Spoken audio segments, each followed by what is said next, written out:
नमस्कार। आज हम एक बेहद गंभीर और परेशान करने वाली खबर का विश्लेषण कर रहे हैं।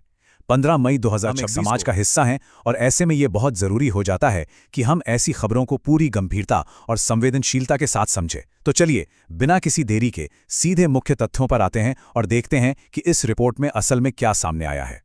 अगर हम बुनियादी तथ्यों की बात करें तो स्थिति बहुत ही स्पष्ट है और वाकई चिंताजनक भी। दिल्ली में एक स्लीपर बस के अंदर एक महिला के साथ गैंगरेप की घटना हुई है। जरा सोचिए, एक स्लीपर बस जो पब्लिक ट्रांसपोर्ट का एक ऐसा साधन है जिस पर रोजाना हजारों लोग आंख मूंद कर भरोसा करते हैं, और ये सब देश की राजधानी दिल्ली में हुआ है। यहाँ हम किसी तरह की सनसनी नहीं फैला रहे हैं, बल्कि बिल्कुल सीधे तौर पर सिर्फ वही तथ्य रख रहे हैं जो रिपोर्ट किए गए हैं। खैर, घटना के तुरंत बाद पुलिस का एक्शन भी देखने को मिला। पूरा घटनाक्रम कुछ इस तरह से आगे बढ़ा। सबसे पहले पीड़िता ने आगे आकर पुलिस में अपनी शिकायत दर्ज कराई। जैसे ही ये शिकायत मिली, दिल्ली पुलिस ने बिल्कुल समय बर्बाद किए बिना तुरंत अपनी जांच शुरू कर दी। और फिर तीसरा और सबसे अहम कदम, इसी जांच के आधार पर पुलिस ने बस के ड्राइवर और कंडक्टर को गिरफ्तार कर लिया। मतलब जिन लोगों पर बस चलाने और यात्रियों की सुरक्षा की पूरी जिम्मेदारी थी, वही इस मामले में पकड़े गए हैं। न्याय की दिशा में ये शुरुआती कानूनी कदम उठाए जा चुके हैं। अब अगर हम आधिकारिक बयान पर गौर करें तो आज तक के रिपोर्टर सईद अंसारी ने 15 मई 2026 को बिल्कुल सटीक जानकारी दी।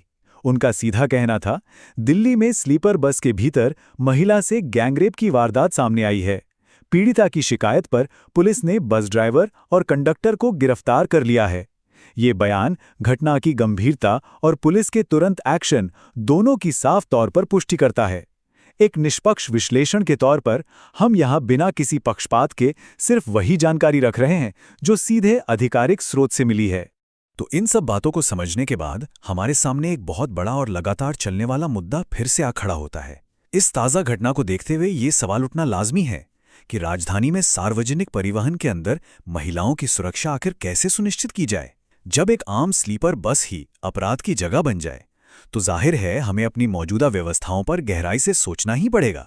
आज के इस पूरे मामले से यही बात निकल कर आती है कि पब्लिक ट्रांसपोर्ट में सुरक्षा कोई ऐसा मुद्दा नहीं है जिसे हम एक दिन चर्चा करके भूल जाएं।